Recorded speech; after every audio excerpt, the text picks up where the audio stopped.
Yes.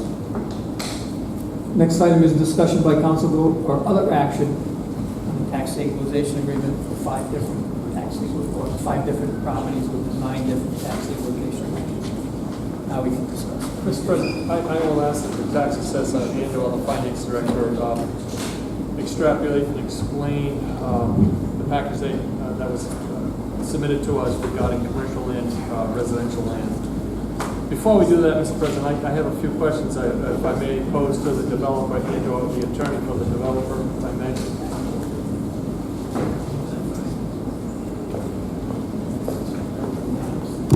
Mr. President, members of the council, I'm Stephen Brusini, B-R-U-S-I-N-I. I've appeared before you a number of times representing the applicant. Mr. Brusini, thank you. I'd like to thank the applicant for enlarging in the packet itself. I mean, my old eyes couldn't say that. So, through you for your client, do these plans titled Green Development Iron Mine 1 through Green Development Iron Mine 9, do these plans accurately reflect the conditions and the information that is out there? Well, there is no conditions out there at this point because construction hasn't commenced, but those are current as to the anticipated development. It's showing existing conditions with topography. Yes, those okay. were So those. the existing conditions. Yes. Okay.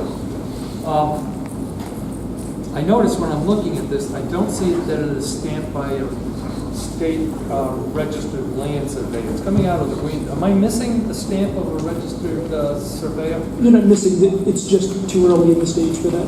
So ultimately, a full survey is done, an alta survey is done. We're just not at that point yet. Okay, but we're being asked to make a decision either tonight or some other day in the future.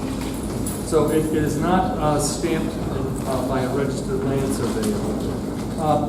Councilwoman Bartimoli was very succinct in her approach to adding up the numbers for megawattage, and I did come up with 38.4 myself, based on the stabilization agreements. Now, when I look at these plans, which you're saying is a little too early, it's not stamped by a registered surveyor, the total on this comes up to 42.74 acres. So there is a discrepancy. We're looking at 4.34 megawatts on these plans, okay, with a difference of $30,380 a year in tax revenue. So this is something I'm going to need to have clarified. Let me tell you, I'm not against, in that parcel and that footprint, I'm not against it going up to 57 megawatts. So we can go back to the original, which in case would return the $10 million revenue, which was the promise I acted on to acquire open space. So if you can take a look at that, I would appreciate that. Of course. I would tell you typically that would be a preliminary plan where you would have those in the most detailed form, but Okay. I'm happy to look at it for you. Thank you. Now, if I look at the very detailed packet that you distributed to us, National Renewable Energy Laboratory report dated March 10th to March 11th. That's 1 year. Is there anything more current than that out there? That's what I was able to find on the internet. I could not find anything more current. That I did not do an exhaustive search. That was in response to a request to provide some information about the so-called CREST model, and that's what I provided. When I look at this, it says that it's like a government entity, and yet it is operated by, got it, almost. Hey. No, it's flying around. I didn't get it hard enough. NREL is operated by Alliance for Sustainable Energy. They're a limited liability corporation. They're actually running this report for the federal government. They're not a federal government entity. So somehow I don't put a lot of credence in that. You know, now the other thing I had was the decommissioning costs. It's all the way at the back. It's probably very difficult. I don't want to buy. I've had to bind the pop open. There's so much information. The bind has popped open a couple of times on me. But can you explain this decommissioning, solar decommissioning cost estimate per megawatt? We have It's 13? Yeah.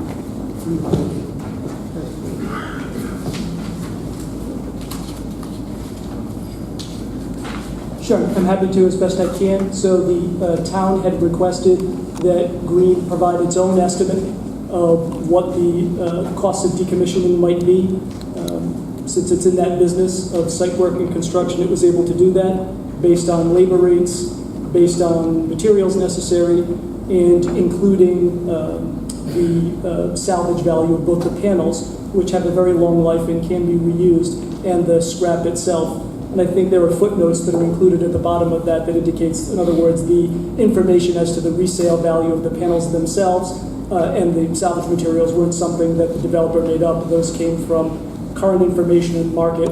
I think in subsequent discussions, or perhaps later that same evening, the administrator indicated that the town may disregard salvage value, which of course is the town's prerogative. The developer was simply providing information that there is significant value in the panels themselves at the end of 20 years, and obviously in the scrap as well. Yeah, basically, I know this is not the theatrics, it's just me. This is an iPhone 7, iPhone 11's out, iPhone 11 has more features to it, it's less money. I would happen to agree with the town administrator that I see no scrap value at the end of 20 years, that it just can't. Yeah, that's certainly the town's prerogative. The only thing I would add is that the iPhones aren't designed to operate for 40 years, and the modules are. So I think there is some value there, but it's completely the town's I would prerogative. hope that they're efficient enough, producing enough that you get 20 years. I would hope that to be true. Mr. Clifford actually took one of the questions that I had. Thank you, Mr. Clifford. What's the taxation of the required substation? How is that going to work out? I'm not an expert in taxation of substations, but my understanding is that on construction it's owned by National Grid and it would be taxed to National Grid, whatever basis substations are taxed.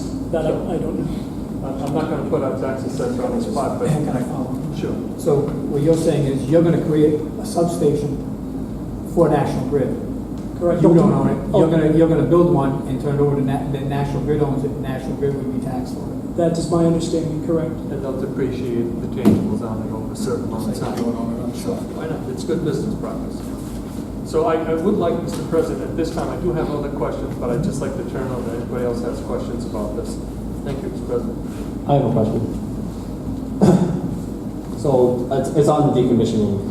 It's on the decommissioning the cost of tab 13.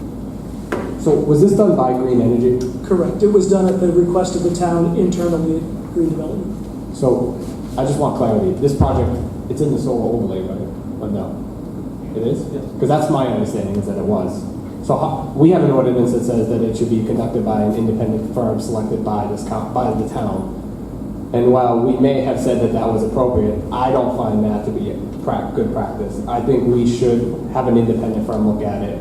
Because just today I saw something from AmericanSomethingEnergy.org or whatever, just like you're providing us with stuff online, and it said that the dollar from scrap metal cost or whatever was down from 2011 significantly, and it was expected to decline, and that they were unsure if there would even be a future value in scrap. So while we could debate that all day long, I think we need to look at having an independent firm do that, and it is best practice, because even today I did read a past memo from the American Planning Association, and they even recommend having an independent auditor assess and reevaluate to ensure that the cost is what it should be in line. So that's why I was curious, because I brought it up a couple weeks ago, www.scrapmonster.com, www.pv.magazine. While I'm sure that they provide some credit, I don't find that as a good benchmark to base a decision on. So of course that's the town's prerogative. The only thing I would offer is that if in fact the town is going to disregard the salvage value of the modules in the scrap, then maybe it's not a good use of the town's funds to hire an expert to evaluate what that value is if it's going to be disregarded anyway. But again, that's completely up to the town. Well, I just think it seems counterintuitive to go against someone. That's all from me. It's the town's prerogative. May I jump in, Councilor? Yeah, that's fine. Mr. Brasini, first of all, if the town is going to go out, we're going to look for a licensed professional engineer with solar development experience. That cost will not be absorbed by this town. That will be passed on to the developer. The town's not going to, just like any land development plans are submitted or any review, cost of review by an engineer, an independent engineering firm is passed on to the developer. So that would be the same case. And need to chime in on that. Our ordinance does state that the applicant should pay for that. So. Sure, and I don't think I don't think I'm disputing who's paying for it. I'm just suggesting that if the town has already decided that it's going to disregard salvage value, regardless of who pays for it, it just doesn't seem like a prudent use of funds. But again, that's the town's prerogative. My response is to what you said if you thought it was a good use, if the town thought it would be a good use of using resources to pay for an Sure, engineer. I should have said use of any funds if they're going to be disregarded anyway. Why value something that is going to be disregarded? Thank you. You have more questions? Not at this time. I have some, but does anybody else want to? I have a question. So I'm looking at this, and as far as the labor that is part of this removal, how many panels exactly produce a megawatt? I would have to defer to the developer on technical questions. You could give me a moment.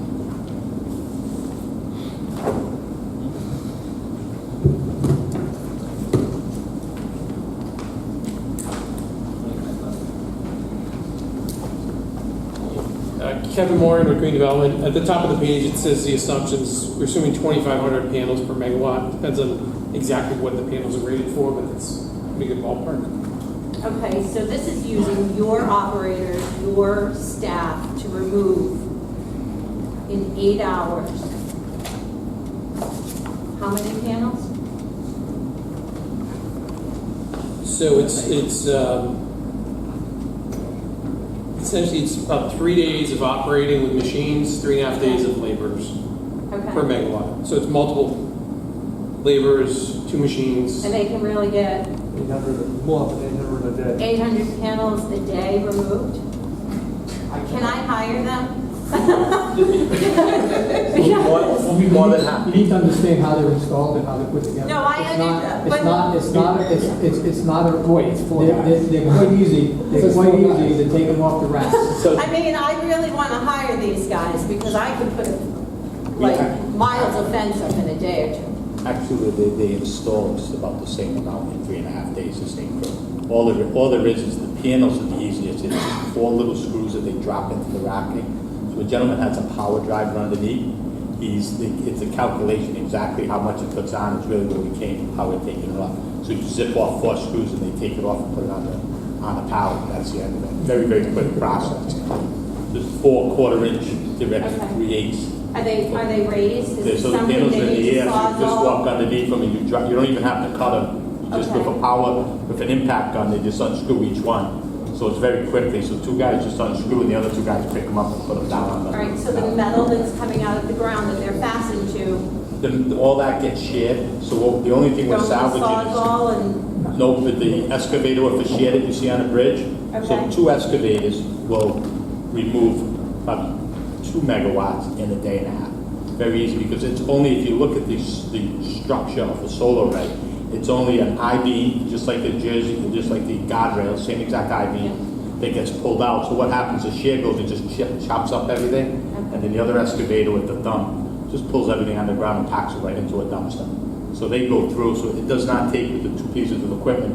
The reason we're salvaging the panels is because they have costs related to it, and it's easy to salvage them. You still, even if you don't salvage them, and we didn't charge for salvage them, you still want to take them off so you're not breaking up all the panel, all the silicon stand in the posting. So we would separate them anyways, but all the metal just gets snapped up and put in a dumpster. No labor is really used at all by hand on that.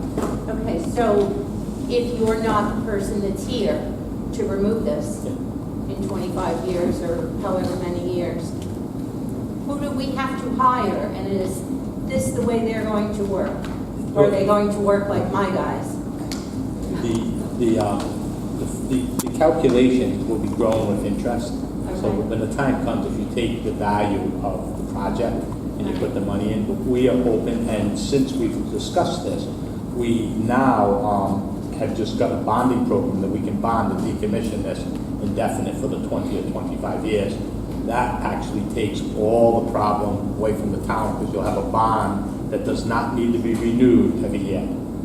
And there's a lot more in decommission that we can go on. It's actually was going to be the last meeting for the ordinance, the last meeting in planning is to finalize before they give us master plan, our final approval. We're supposed to finalize anything else. So in decommissioning, if the planning department has some interest, we can sign, and we can sit, and I did say to Mr. Kravitz that if he wants Kevin and us to come in and work on that before his next meeting.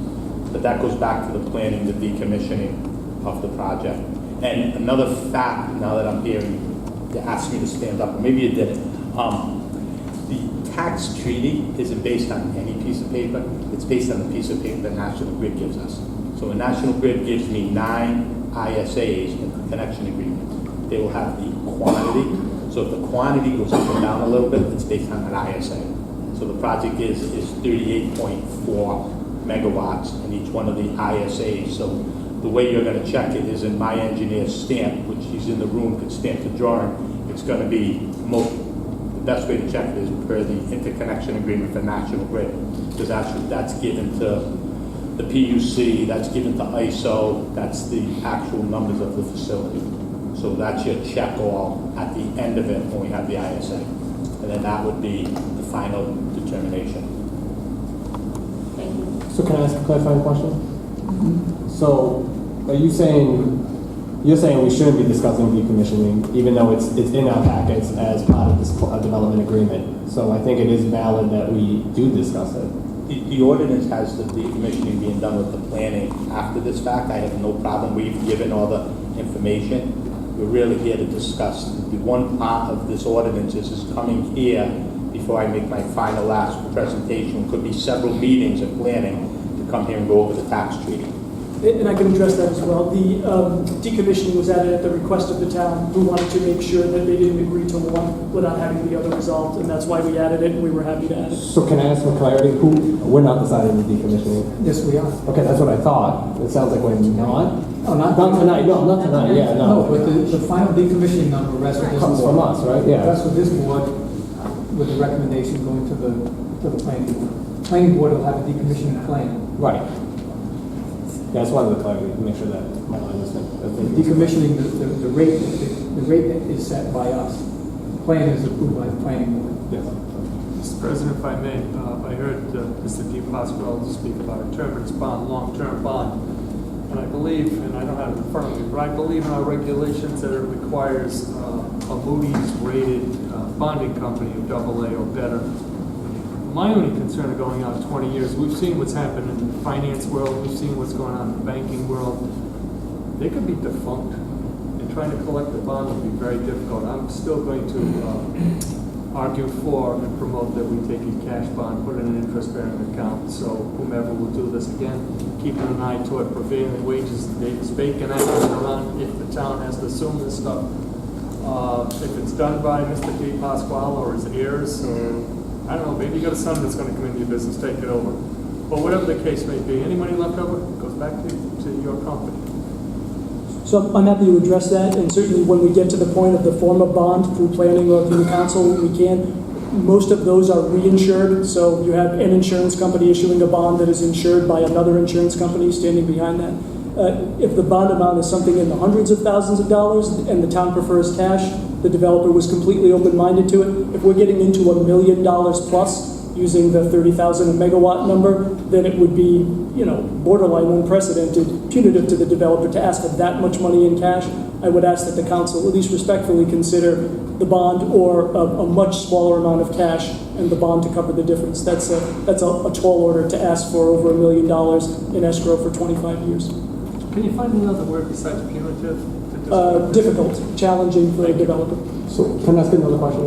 If no one at what point, so on day one, after 5 business days after final approval, is all the funds going to be deposited into the escrow account? I don't recall the exact language, but yes, everything was geared to final approval. Because I was just asking because I didn't see anything in there where it said 100% was going to be put into escrow.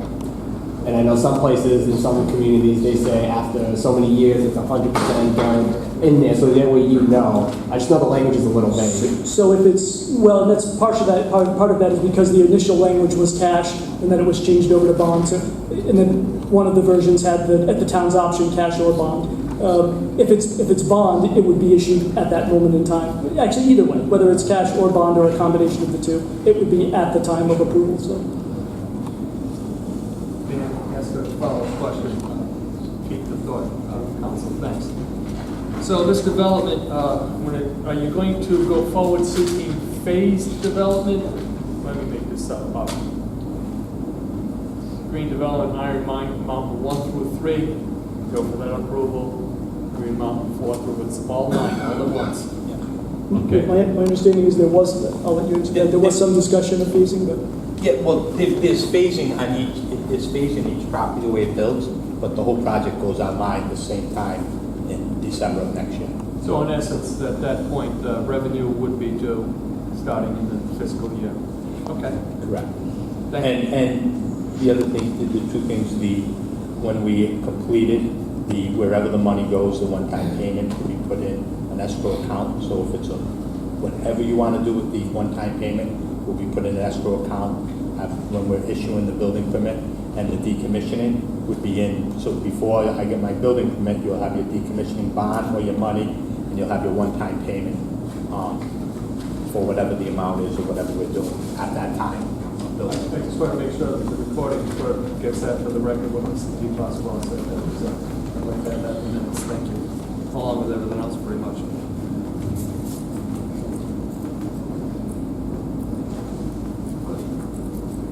All set.